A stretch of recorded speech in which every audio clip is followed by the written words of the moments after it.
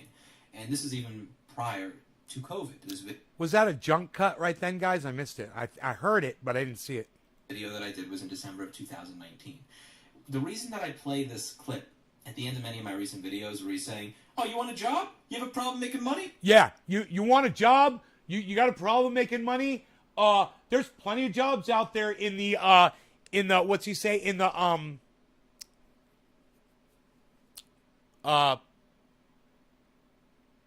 first responders. There's plenty of first responder jobs out there. You could get one. Hey, you have a job right now? You want a job? You can go get a job. He's being such a douchebag. She's like, I've got a job. He's like, jobs are available. Anybody can get a job right now. You can get a job. He's just being such a douchebag. Hey, go get a job as essential worker. Do it tomorrow. Oh, you can get a job. You can get a job, but nobody's hiring right now. Oh, do it tomorrow. Get a job. I mean, and then he says, but then you won't kill anyone. He was a demagogue. He engaged in rhetoric that allowed him to be perceived as someone who cared about people when he didn't. He wanted to be seen as a hero. He wanted to be seen as the Emmy Award-winning governor that told it as it was, that, made the hard decisions and faced people, on the news, in spite of the fact that he had a higher per capita death rate than fucking Florida. We lost to Florida, where the governor's COVID strategy essentially amounts to, what do you mean, cuties? No cuties on me? We had the USS Comfort here. We had the Army Corps of Engineers able to build a full hospital in the Javits Center so that if... Let me tell you something about this guy.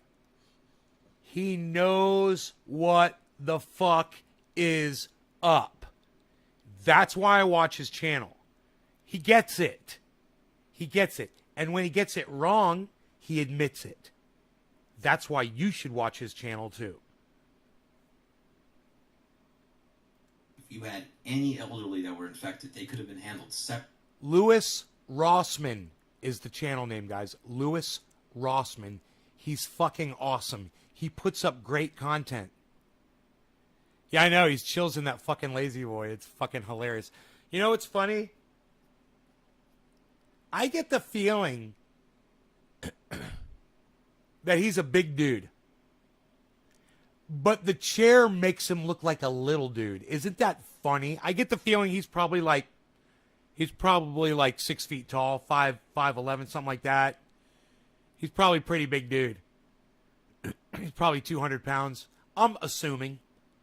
But that chair makes him look like a tiny little person. My stream's better because I'm on my new satellite. Dude, I got 2 satellite dishes now, right next to each other. Hey, I got a freaking satellite dish. I got another dish. A dishy up there on the goddamn, with the goddamn, shut up, you're very good, you're no good, yo. Shut up. Separately from the rest of the population. But no. He's too busy smiling for the camera. He's too busy talking about if it saves only one life, while the city of New York is filled with shacks and houses all over the street. He wanted to look good for the camera. He wanted to be able to have his cake and eat it too. And now, he's going to be gone. Yay. I think that is a good thing.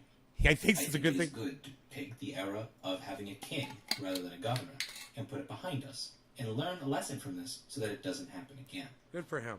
Larry Sharp warned us over 3 years ago, and very few people listened. He was one of the people that voted for him, but most people didn't.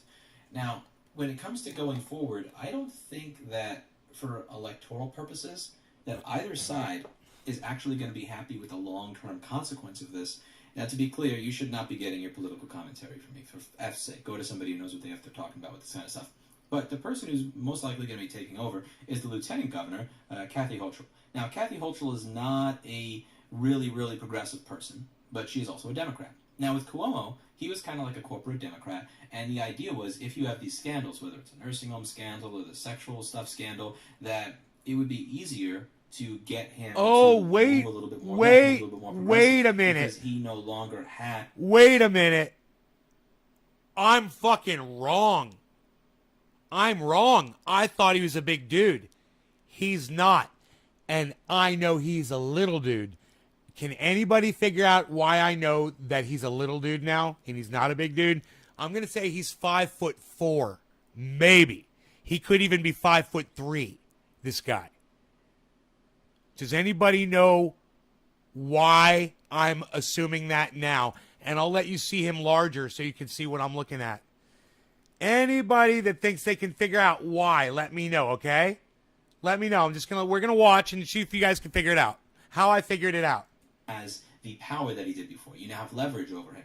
And he's gone. So you're not going to get that. Now, Republicans may believe it would be easier to elect a Republican governor if there is still that taste in your mouth of a sexual predator that was a horrible governor who just so happened to be a Democrat. Kathy Hochul is actually a fairly intelligent woman and a fairly capable person who is also not crazy. The size of the chair was the first giveaway, but I was just assuming it was a big-ass fucking comfy chair. Something else. No, not really the keyboard. Keep going. Keep going. Keep going. Not a dictator. Doesn't think she's going to be a king or a Keep queen. going. She's just a fairly... Here, I'll brighten it up for you. So it's going to be difficult for people who I think are more progressive to push her to the left. But it also, I think, is going to be difficult for Republicans to run the type of campaign against voting for a Democrat that they would have been able to do if a jackass like Cuomo were in office. So I think that the long-term result of this is probably not great for either party. Because Republicans would like to see New York a little bit more right. And people who are more progressive-leaning would like to see a Democrat win, but someone who is not a corporate Democrat the way that Cuomo is. And I'm like, he's either a real small dude or that is a giant fucking cat sitting on his lap. That is one huge cat. And I started thinking to myself, what are the chances of both the chair and the cat being giant? So I did a little bit of that. I was like, oh, he's a little guy. That's funny. The cat is a definite dead giveaway. The cat looks like a panther. Yeah, the cat looks like a Black Panther on the chair with him. They're not going to be able to push someone like Kathy, I imagine, as far as they could push Cuomo, because there isn't really any leverage on her. Again, this is just my uninformed, ignorant thoughts on this as someone who does not really follow politics too much. But I am happy to see Cuomo out. I'm happy to see the dictator leave. Again, every time I see one of these fucking shacks on the street that has an air conditioner in it, that has doors, that has windows, and all this bullshit, the reason you have that is because he wants to be able to go on the news and say, if it only saves one life. He wants to pander to that group of people while simultaneously not dealing with the consequences of having a city and a state that are economically destroyed as a result of shit policy. At the end of the day, he wants to be able to say that he cares about just saving one life and all this other stuff while letting the Javits Center not get used as a place for people who are vulnerable to quarantine them separately from the rest of the nursing home population of the U.S. I saw the cat's head was turned sideways, and it was so wide. The head of that cat was so fucking wide. I was like, damn, he makes that cat look huge. Comfort or anything like that. Like, yeah, worst per capita death rate and total death rate in Florida. This man. There are just basic things that could have been done differently in the beginning of this pandemic, so that many people could have maintained their freedom. So sad, while man. We still had a lower death Our rate. leadership around the world is such a fucking joke. You know, and we know why all of these motherfucking cunts have decided to become politicians, so they can just make money and just enrich themselves and not do their jobs. And they figured out the best way that they can make money and keep their jobs is get that money and support from the big corporations that don't give a fuck about us either. You got to start giving a fuck about yourselves. You got to get that well. You got to get those solar panels. You got to get that power. You got to get that off-grid shit going, guys. Hey, John P., what's up? Trevor, of course, Billy, Us short dudes are not to be taken lightly. We grew up having to see eye to eye with giants.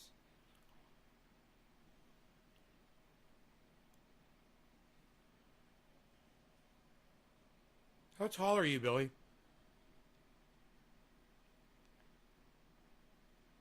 I always figured you were about my height. Did I call out Tim Black last night? No, he called me out.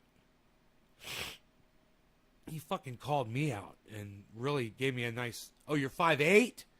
I'm 5'9". I figured you were about my height. You're not that short, bro. Who you calling short? Big guy? Who you calling short, big guy? Yeah, dude. We covered it on the show. It was great. For 4 or 5 minutes, he talked about me on his show. He said, Nay's garden. I don't know what you're smoking. And he just went off on me. And we laughed and we laughed and we laughed. And he came into my live stream. And he gave me a shout out. He came into the live stream. But he didn't hang out. But he did come in the live stream. You're 5'9". Yeah, we're the same height.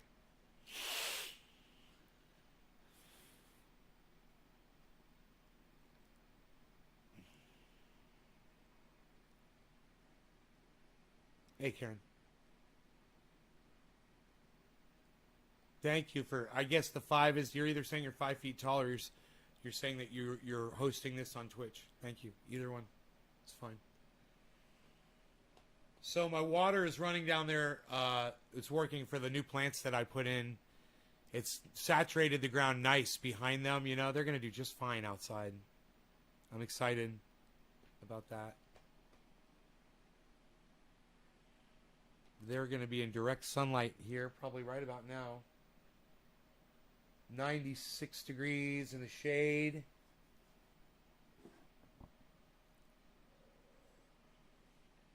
We could splash up. You're 5'11", Enoch? Hell yeah, you are. Yeah, you are.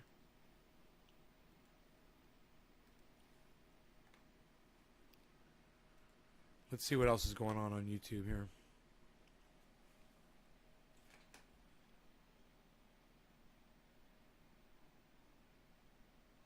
For the People? What was the For the People Act?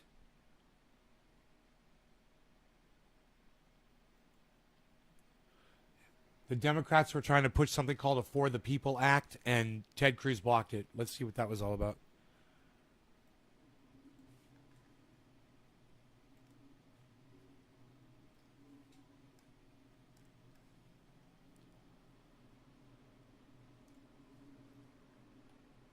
Chuck Schumer. I'm Chuck Schumer. I'm here to tell you.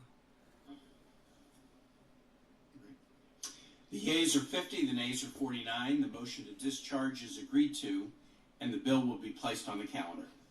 And now, Mr. President, I ask unanimous consent the Senate proceed to immediate consideration of S-2093 for the People Act of 2021. Is there objection? Seeing none, so ordered. Oh, Senator from Texas.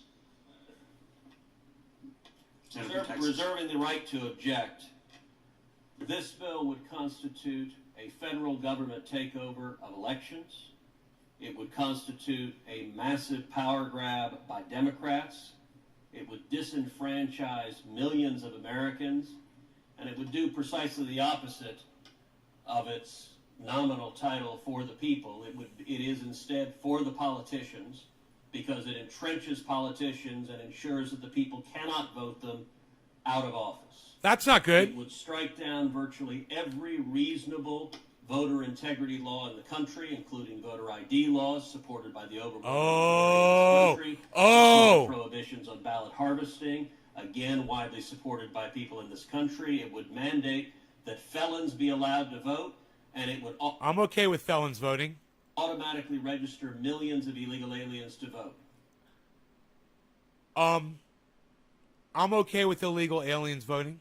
They live in this country. They live under our rule. I'm okay with them helping select our leaders. How bad of a job could they do? Look at what we've done. Look at the clowns that we've elected. It would profoundly undermine democracy in this country. No, it would allow democracy to reach more people. He's a fucking liar. I understand what this law was. They were trying to stop these fucking Republican cunts all over the United States from passing all these stupid voter ID laws and voter suppression laws and no more mail-in ballot laws. And they were trying to stop that. And it would have been a good thing. And this cunt and his Republic cunt friends, they don't want black people to vote. Period. If you're a Republican and you're black, you're an idiot. You're a fucking idiot. Because this is the leadership that you're fucking voting for. You're voting against your own people. It's psychotic. And for that reason, I object. The objection is heard. Mr. President, Majority Leader. the Republican minority has just prevented the Senate from even having a debate, just that, on voting rights in this country. I understand my Republican colleagues don't approve of every aspect of the Democratic bill to protect voting rights. But surely there are areas where our two parties can find some agreement.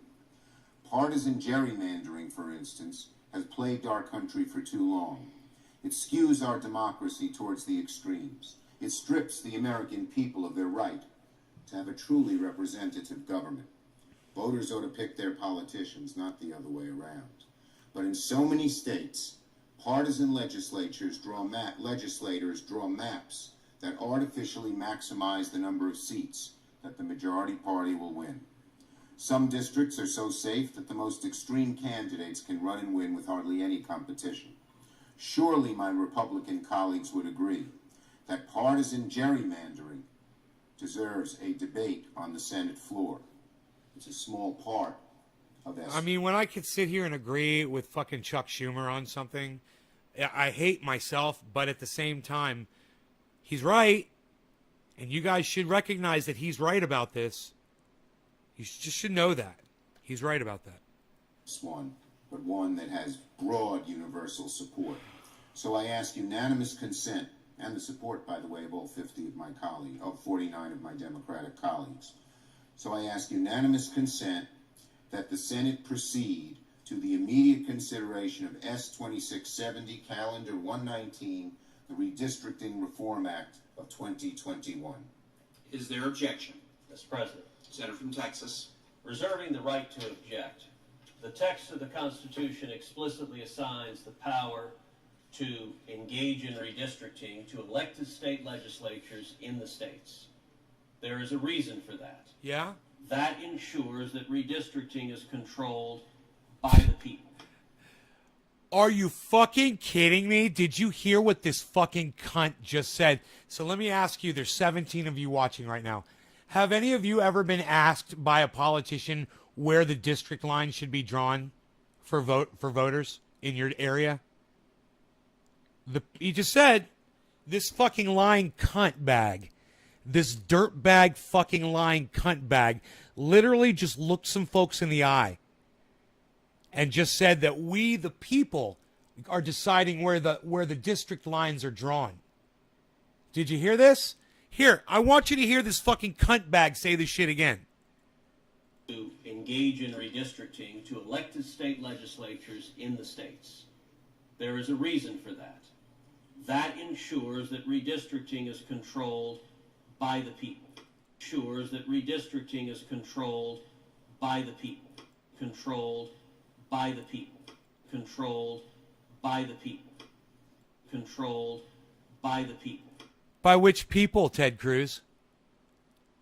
Which people are the ones that are making sure that black people and Hispanic people are literally chopped around in these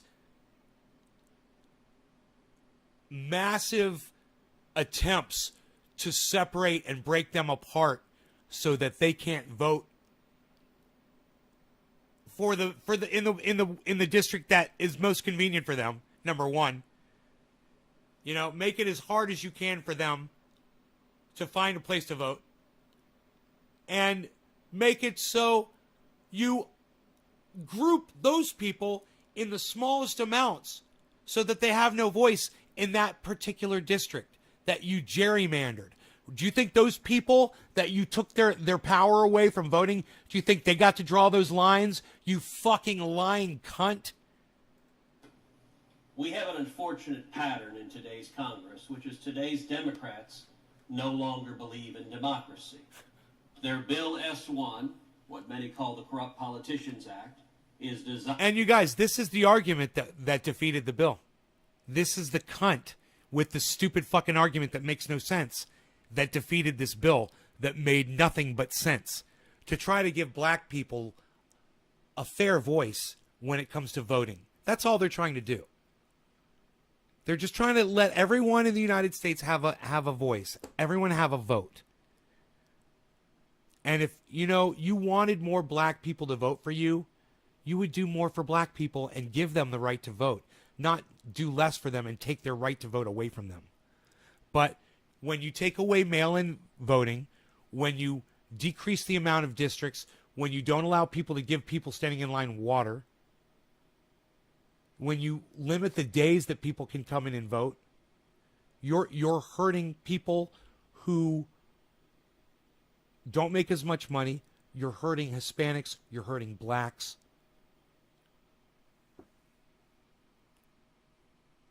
These are all facts, guys. You can research gerrymandering. You can see what the fuck these cunts have been doing. And this motherfucker, I thought the Democrats were supposed to be in charge. I thought they were supposed to have the House. What was it? That motherfucking cunt. What's his name? Joe Manchin, voting against them. I don't know. Designed to prevent the voters from voting Democrats out of office. This bill, the bill to remove the state legislatures from their constitutionally appointed responsibility of being in charge of redistricting, would instead assign that to commissions and ultimately to the... Why do you need to redistrict anything at all, you stupid, fat, fucking, dumbass, motherfucking cunt, bitch, motherfucking father of cunts, son of fucking dumb fucking cunts? Fuck you and your whole bloodline. Federal courts to unelected federal judges. Now, redistricting and gerrymandering can lead to ugly consequences. This is not new. Redistricting and gerrymandering can lead to ugly consequences. Gerrymandering can lead to ugly consequences. Gerrymandering can lead to ugly consequences. Redistricting and gerrymandering can lead to ugly consequences. Gerrymandering can lead to ugly consequences. Gerrymandering can lead to ugly consequences. Gerrymandering can lead to ugly consequences. Gerrymandering can lead to ugly consequences. But we have to allow the states to come up with those ugly consequences on their own and give them the freedom to fuck the voting system up around the entire country. What's he going to say next? Probably exactly what I just said.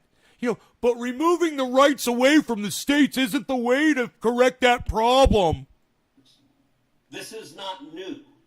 The founders were well aware of the ugly consequences of gerrymandering. Indeed, the very word gerrymander comes from Eldridge Gerry, one of the founders whose district was so contorted it looked like a salamander. That's where the district came from. The founders knew that if you give redistricting to elected politicians... He's literally saying the quiet part out loud right now, guys.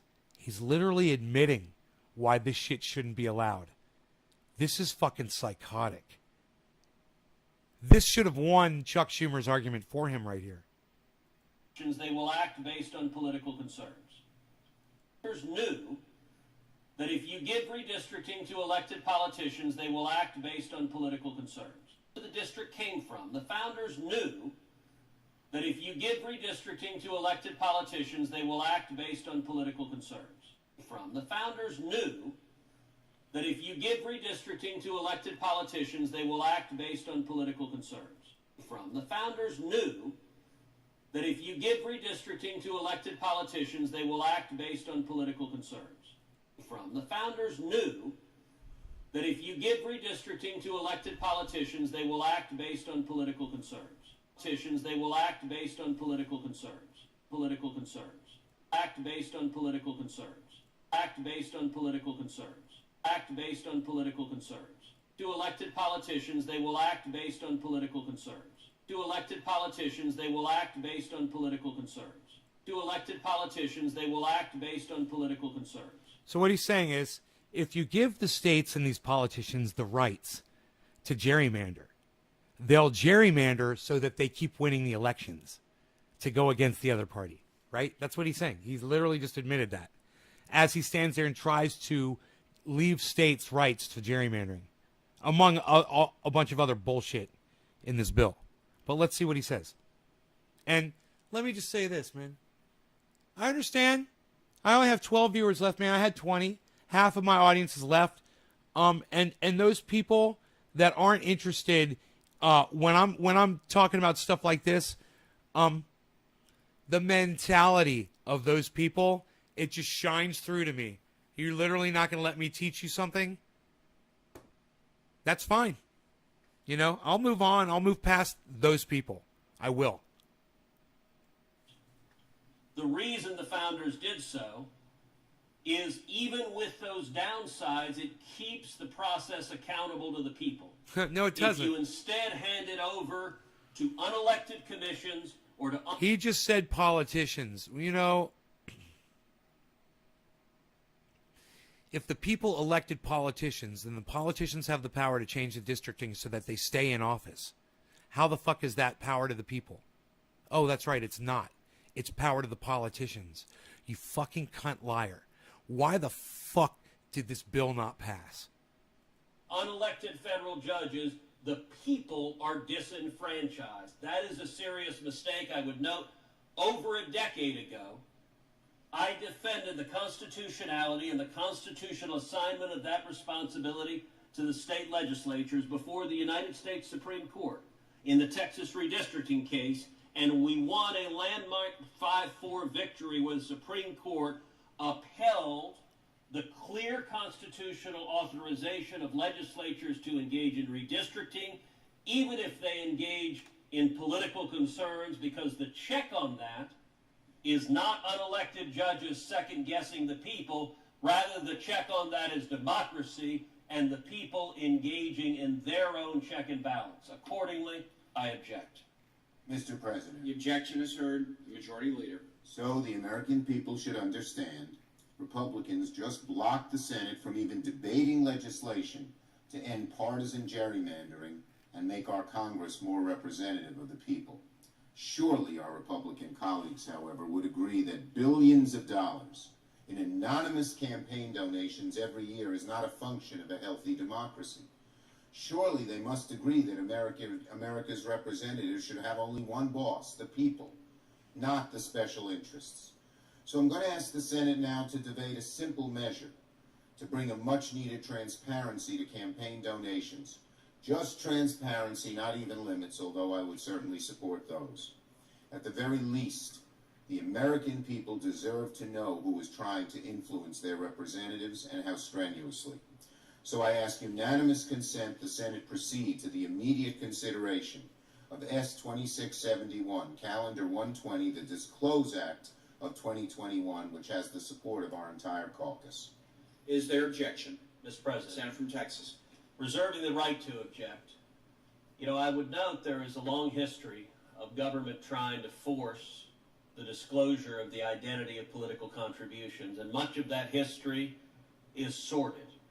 Indeed, in a landmark case before the United States Supreme Court, racist Southern Democratic politicians tried to force the NAACP to hand over their donor list. And they wanted to do so for reasons that were not difficult to discern, because they intended to persecute those who dared contribute to the NAACP. So now Ted Cruz is arguing for corporations and politicians to be able to keep their financial ties secret. That's what he's arguing for. You guys, this is psychotic. What Ted Cruz is arguing for here is psychotic. You guys should be outraged, and I know you guys don't give a fuck. But this is why politicians are corrupt. And he's literally blocking the legislation right now that is trying to uncorrupt politicians. And you can see it is the Democrats that are attempting it to uncorrupt the fucking politics, and the Republicans won't let them do it. And the Supreme Court, in a landmark decision, concluded that the Constitution protects. Fucking shout outs to the goddamn Democrats for at least trying. You guys should fucking take note. You guys should fucking recognize these motherfuckers, at least they tried. Against that forced disclosure. And you should remember, it's this badger-faced cunt that stood in the way. But I will say, the majority leader said just a few minutes ago, that surely there must be some area of common ground, and indeed there is on this issue. I think all of us, if we were speaking in a moment of candor, if we were not engaged in our typical partisan battle on the floor, if we were being honest and not being lying politicians, is what he's trying to say right now, would acknowledge the current system is stupid. The current system makes no sense. Super PACs is stupid. The current system is stupid. The current system is stupid. The current system is stupid. The current system is stupid. The current system is stupid. The system that you stand there and defend, the gerrymandering, the hiding of the donors, yeah, it's stupid. And it's because of dumb cunts like you that it's stupid, Ted Cruz. You're the problem. You're the dumb cunt standing in the way. You guys got anything to say about any of this? Let me hear from you guys in the audience. The current system makes no sense. Super PACs make no sense. Why is that? Because in all of our elections, every one of us has run for elections, there are super PACs, which are independent groups. It is illegal for us as candidates to speak with those independent groups. And in every one of our races, I see the senator from Arizona. He's going to have a hotly contested race. It wouldn't surprise me to see $100 million or more spent in his race. Perhaps on both sides. Much of that will be spent in super PACs. It is illegal for us as candidates to communicate with those super PACs, and so we are left with a bizarre situation. He said the whole political system that he's sitting there defending is stupid. And while he's sitting there defending it, he called out gerrymandering. He's defending it. He called out the political system. He's defending it. Dude, it's right in front of your faces to see, guys. I shouldn't have to sit here and point this out to you, but I know you're not going to watch this dumb cunt or Chuck Schumer unless someone like me shows it to you. You guys should not run away. A lot of you do. You should stay and watch and learn something. See what these motherfuckers are saying when you're not paying attention. Situation where there's millions or sometimes tens of millions of dollars being spent on behalf of us, millions, sometimes tens of millions of dollars being spent attacking us, and we can't communicate with them. We hope it has some bearing or relevance to what we believe. Dude, all of these Republicans want to be the next Donald Trump. And they figure, Billy, the best way to do it is just to become Donald Trump themselves. That's a scary thought, and that's exactly what they're all doing. Every Congress since they're trying to give America what America wants. America has already spoken. You know? They don't mind whether it's Trump or Biden. They don't mind. Millions of people went out and voted for both of those douchebags.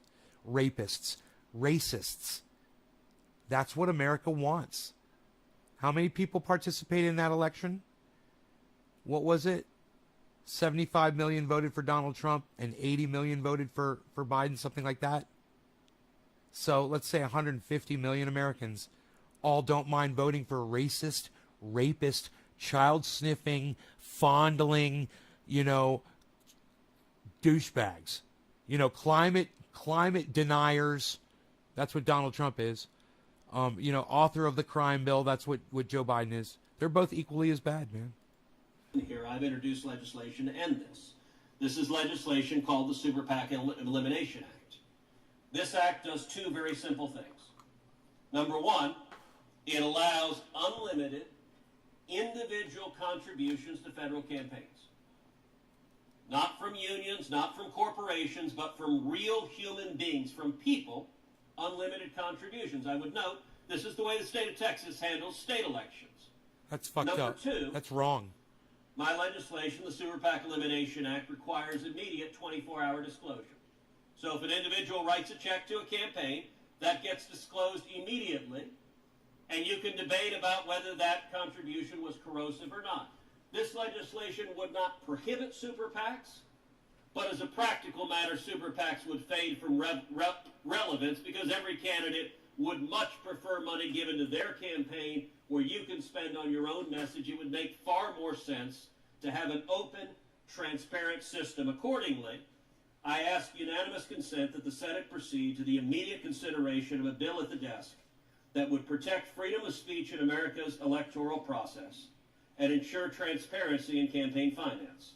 I ask unanimous consent that the bill be considered read a third time and passed, and that a motion to reconsider be considered made and laid upon the table. Mr. President, Majority Leader. I object to the senator from Texas's legislation. It's obvious to just about every American it would make a bad situation even worse. So I object. Objection is heard. Is there objection? Is there objection to the original request from the Senator of New York? I object. Objection is Mr. heard. President, in Majority conclusion, before I turn it over to some of my colleagues. So Democrats have tried to do something very simple. We asked the Senate to start debate, just debate, on legislation to protect voting rights and strengthen our democracy. Republicans said no. Democrats asked to debate a measure just to prevent partisan gerrymandering. And I'm frankly, in my colleague's response, he was all over the lot. It's good to have politicians do it. It's not good to have politicians do it. It's good to have judges do it. It's not good to have judges do it. We would set standards to make sure that in a state like Wisconsin, where 53% of the people voted for a Democratic member of the state assembly, only a third of the districts were Democratic, drawn by a Republican legislature. So Republicans have said no, they don't even want to debate these issues. Democrats asked to debate a measure to bring much-needed transparency to campaign donations and get special interest dark money out of politics. Republicans still said no. So let there be no mistake about what is going on here. We have reached a point in this chamber where Republicans appear to oppose any measure, no matter how common sense, to protect voting rights and strengthen our democracy.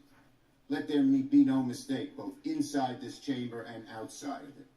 Republicans have formed a wall, a total wall, of opposition against progress on voting rights in the United States Senate. Even on an issue as sacred as the right to vote, Senate Republicans refuse to allow even a debate. They're afraid to debate it. Yesterday morning, we saw what it looks like when the Senate comes together. This is what it looks like when it doesn't. Apparently, there are very serious and important limits to bipartisanship. There are some issues where Republicans refuse to join us in good faith to make progress for our country.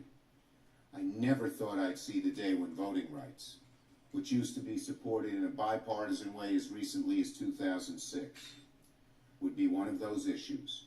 But that's what we have come to, total Republican intransigence when it comes to simple measures to make our democracy more perfect and strengthen the hand of the individual voter. Now let me be clear. Republicans refusing to support anything on voting rights is not an excuse for Democrats to do nothing. In recent weeks, I have met with a number of Democratic senators. Senators Klobuchar and Merkley, Manchin and Warnock and Padilla, Kane, King, and Tester, and Manchin, to discuss a compromise voting rights bill. We've made a great deal of progress on that legislation. We had a very good meeting as late recently as yesterday afternoon, and we intend to rally around it. So tonight, I am filing cloture on a vehicle to allow the Senate to take up the compromise voting rights bill. Voting rights will be the first matter of legislative business when the Senate returns to session in September. Our democracy demands no less. I yield the floor. Wow. I Now yield what? to my colleague from Oregon, and then my colleague from Rhode Island. Mr. President, Senator from Oregon. we have the privilege to come to this floor and examine issues important to every American.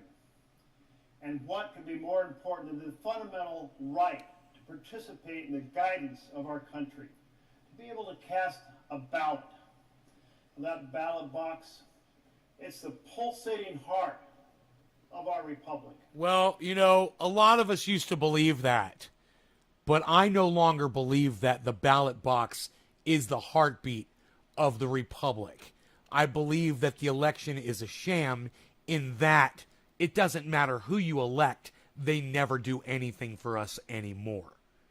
So maybe I believed that 2-3 years ago. Enough politicians have proven to me that they're not willing to fight for my rights that I no longer subscribe to that line of thinking. In fact, it's 56 years ago, just a couple days ago, that President Johnson signed the Voting Rights Act of 1965. And what did he say? He said it's wrong, deadly wrong, to deny any American the opportunity to vote. What was deadly wrong in 1965 is deadly wrong in 2021. It's hard to believe that over 50 years, over half a century has passed, and we're reverting to that period before 1965, where there was a systematic effort to target specific groups of voters and prevent them from going to the poll. And we all know how this worked. On election day, there'd be fewer precinct voting locations in those areas you didn't want to vote. And they would be understaffed, so there'd be long lines. Or their voting machines would be out of order. Or they would change the location every 2 years so people would be confused about where to go. Or they would locate them where there was no parking. All of these things deliberately aimed at preventing black Americans from voting and preventing other communities of color from voting. Now, I hope that you guys heard all of that. I'm going to go ahead and play it back again for you, okay? We're going to go back 1 minute. Listen to this. This is 16 minutes into this video. Ted Cruz successfully blocks Chuck Schumer's attempt to pass For the People Act. There was a systematic effort to target specific groups of voters and prevent them from going to the poll. And we all know how this worked. On election day, there'd be fewer precinct voting locations in those areas you didn't want to vote. And they would be understaffed, so there'd be long lines. Or their voting machines would be out of order. Or they would change the location every 2 years so people would be confused about where to go. Or they would locate them where there was no parking. All of these things deliberately aimed at preventing black Americans from voting and preventing other communities of color from voting. Well, today we're seeing in state after state after state an expanded version of this, not just targeting black Americans and other communities of color, but also targeting poor communities and college students. Wow. And we see these laws unfolding in just the recent months. I would expect 100 of our colleagues here to stand up and defend the ballot box. You would think. I mean, I don't even have any faith in this system anymore, and I'm fucking defending it. These motherfuckers that you've elected, these cunts that we pay to lead us, they won't even take time to fucking speak like this guy is. He makes a really good point right there, guys. These are our leaders. They're not leading. They're not doing their jobs. Aren't we long removed from those and college students? And we see these laws unfolding in just the recent months. I would expect 100 of our colleagues here to stand up and defend the ballot box. I would expect 100 of our colleagues here to stand up and defend the ballot box. I would expect 100 of our colleagues here to stand up and defend the ballot box. I would expect 100 of our colleagues here to stand up and defend the ballot box. And how dare they not do their fucking jobs? How dare these cunts not do their fucking jobs? Let alone vote in the correct manner to defend this shit. Aren't we long removed from those days of that racist past? But apparently not. Nope. You should see the racism I saw the other day on the internet. There's a lot of racists out there. There's a lot of racists. Where all men and women are created equal, and every man and woman has a right to participate Millions in the of guidance them. of this country. Like cockroaches. You know, we know that in the founding of our country, we had a beautiful vision imperfectly formed. That black Americans, Native Americans, women were not allowed to vote. We fixed those things over time. We've progressed in an arc to full opportunity. And that's what we're fighting for now. Full opportunity of every citizen to have a full measure of what it means to be a participant in a republic. Oh, there's much more in this bill to mend the assault on equal representation through the diabolical gerrymandering denied to bias the outcome for one party over the other. And hello?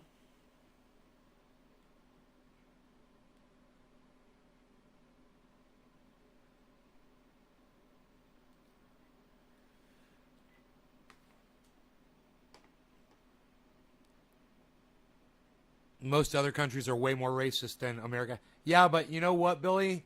I'm not willing to put up with any of it. You know? I'm better than all of them. certainly to keep billionaires from buying elections. And when we ask people around the country, independents, Democrats, Republicans, they all say, we do not want billionaires to buy elections. We do not want equal representation destroyed by diabolical gerrymandering. And we want every citizen to have access to the ballot box. But in this chamber, suddenly the views of the Republicans across this country are forgotten by my Republican colleagues across the aisle. In that thirsty quest for power, they're willing to violate the fundamental principles that inspire our nation. And it is wrong, deadly wrong today, as it was in 1965. Thank you, Mr. President. Rhode Island. Word on dark money. When the Republican justices on the Supreme Court, you guys know I always tell you the score. I always tell you the score. And I think Rockfin won by a tiny, tiny bit. So Twitter was first. Twitter's always first. And then Rockfin, and then YouTube. But either way, we're going to get right to it. As I adjust my knee, what are you going to do? What's up, everybody? Good afternoon to all my East Coasters. Good morning to all my West Coasters. Good evening if you're in an evening time zone, and to everybody in the future, Australia, New Zealand. I hope all's great. Since you have an extra day of science, please solve climate change and text me the solution. I'll spread the word. All right. Shout out to everyone who makes the show possible. Our friends over at Indie Left. Indie Left is the place to grab the content from all the content creators you know and love. They curate a list and they update it twice a day of streamers and article writers and videos and everything. It's a one-stop shop for your news. To find out everything that they got going on and to subscribe to their Discord community. They got an interactive Discord community. Check them out at independentleft.media. That's independentleft.media. So, folks, today's episode took a very, is going to take, and I guess took past tense too, a different turn very rapidly. So, my guest today was going to come on here to talk about a new project called Panquake. That we're still going to talk about it. It's not like we're not going to talk about it. We still are. But there has been some very breaking news in regards to Julian Assange. And my guest today felt a little weird promoting a project while this is simultaneously going on. So we're going to talk about it. And we're still going to talk about Panquake briefly. What's going on with Julian Assange? I'm probably going to have her on a future episode to do a more extensive dive into what Panquake's all about. But first, we're going to be talking about what's going on with Julian Assange. But without further ado, please welcome my guest for today, Miss Susie Dawson. Susie, how are you?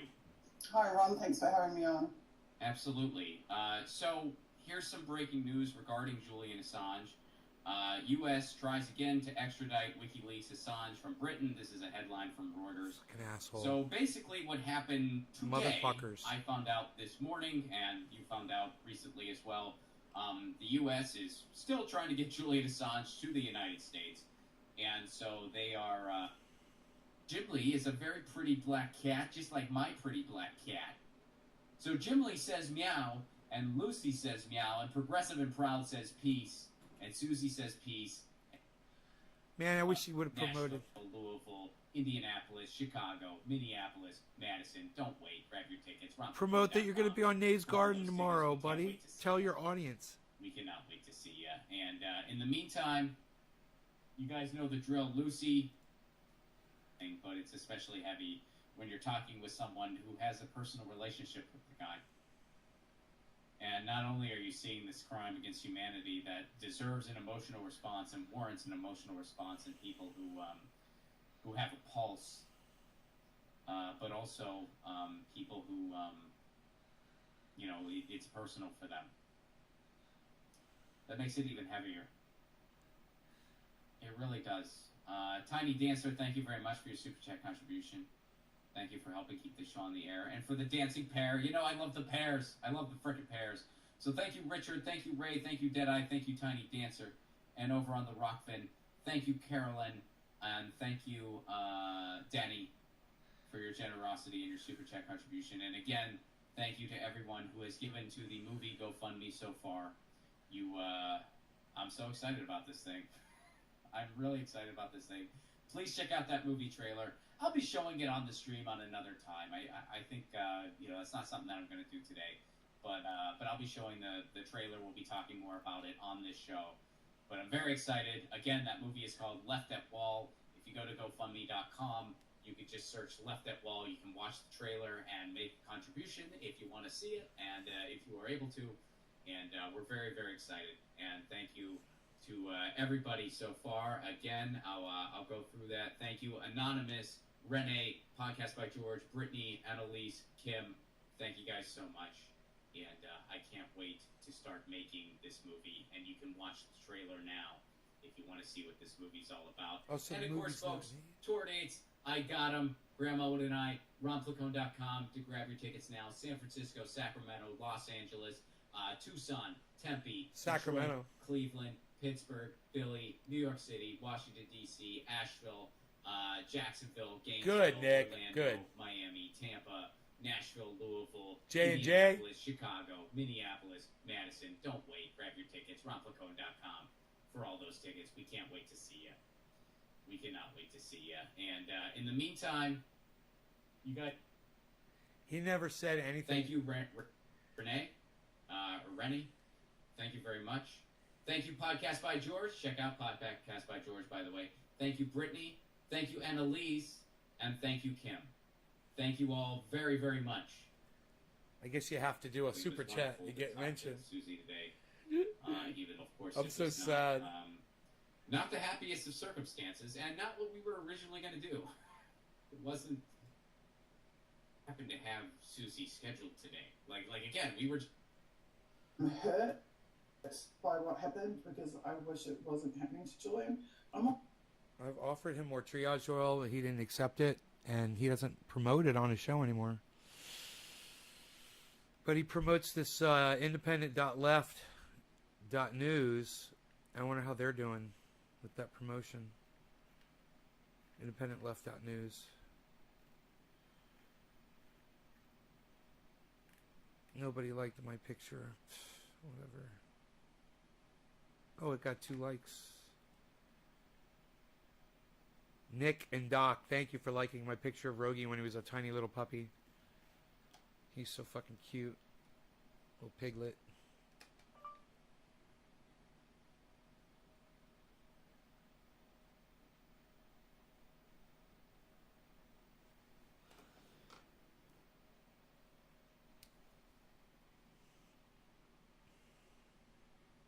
He's so fucking cute, little piglet. Cute little piglet. Cute little piglet. Little piglet. He's so fucking cute, little piglet. It's not working. Isn't that weird? What triggered that? He's so fucking cute, little piglet.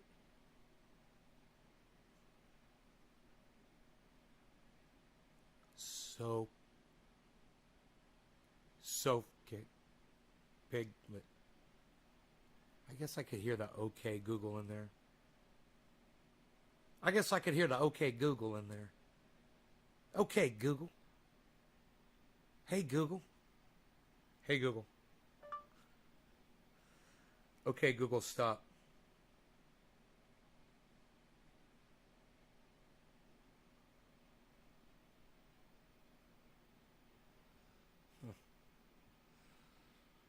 I just, why you beesling? Why you beesling, piglet? Buying your second dog? No. I'm not getting a second dog. No way. Joe and Rogan.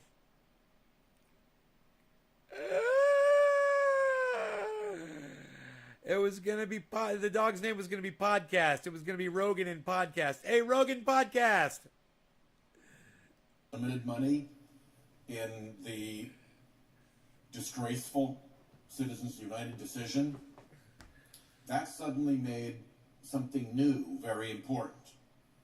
And that was to hide who you are when you're spending the money. If the biggest check you can write is $5,000, there's no great premium in hiding who you are. When you can write a $5 million check to back a candidate, suddenly hiding who you are becomes extremely valuable and salient. So suddenly this became very real. But those justices who had opened the door to unlimited money, when they made that decision, in order to justify that decision, they had to say that the spending had to be transparent. Otherwise, the Citizens United decision would not have worked in the constitutional scheme. They had to say that. But for the next decade, what did they do about it? Case after case came before them where the dark money problem was raised. We rode through $1 billion in dark money being spent in our elections.